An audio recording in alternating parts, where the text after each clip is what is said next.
You've probably noticed that despite your shrewd crypto investments, work from home side hustles and boss level budgeting skills, your bank balance has been suffering lately. In this video, we're going to be taking a look at the reason why: inflation.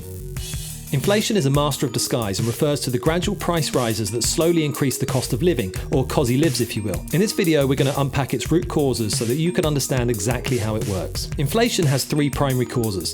The first is cost push inflation. When businesses face higher costs such as raw materials or labour, they pass these expenses on to us, the consumers. This ripple effect runs through the entire supply chain, causing prices to rise. It's like a relay race where the baton of increased costs is passed from one runner to the next, bumping up the prices that we all pay. Next in line is demand inflation. Guess what would happen if a pair of famous YouTubers took a break from fake boxing matches to release a caffeine and sugar-loaded energy drink, then whipped up their teenage audience into a frenzy while drip-feeding small quantities of the product onto the market? Yep, you guessed it, 50 quid a bottle. But the third and by far the biggest troublemaker is, of course, governments, who've recently been having a rave at the printing press.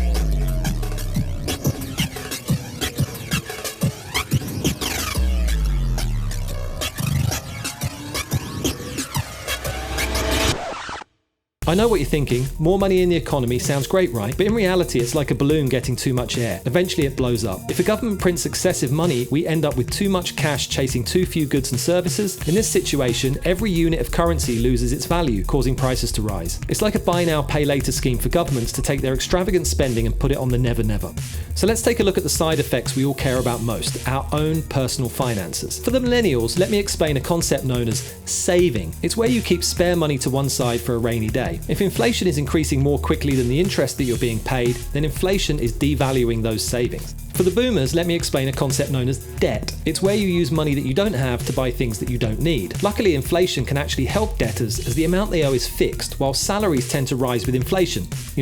Eventually. As prices rise, the value of your hard-earned money diminishes, making it more challenging to save for future plans, like moving out of your mum's house before your 40th and buying that fixer-upper in an up-and-coming area that you've had your eye on. However, don't let all of this inflation spook you. Not all inflation is a bad omen. There's a silver lining called stable inflation. Picture a well-calibrated pendulum. Just as its predictable movement keeps the clock running, a moderate and predictable level of inflation can keep the economic wheels turning, encouraging long-term planning. Now you've got a handle on inflation, you've probably realised it's not all bad, and understanding it helps you keep your financial footing even when the economic ground is shaking. And that's it, map stackers. As always, explore big, think smart, and stay data savvy. Smash that like button, subscribe for more data literacy content, and don't forget to turn on your notifications.